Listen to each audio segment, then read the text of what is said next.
Hello and welcome to World of Floorcraft. We are Karen and Nelson Rose, and this is a reminder clip for the beginner class at the Kenn Centre on the 4th of April 2023.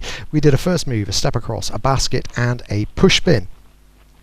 If you need teaching information for any of those moves, there are links to the teaching clips for each of them in the description below, and this clip will now show you how to join them all together.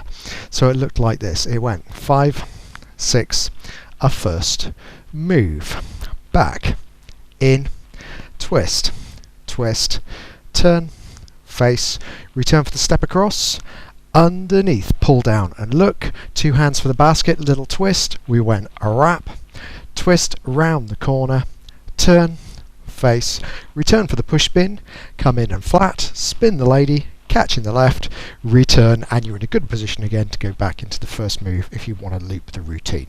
Hope you find that useful. Do like, subscribe and hit the bell, that way you'll know every time a new video comes out. Music recommendation on the end. In the last few seconds of the video, a window pops open with that music recommendation. Something nice to practice to, so something you can play and do the routine to.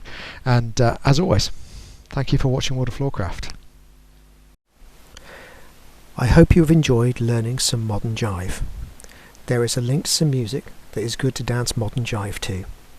Thank you to everyone who hit subscribe. You are helping us to make more clips. Thank you. Keep dancing.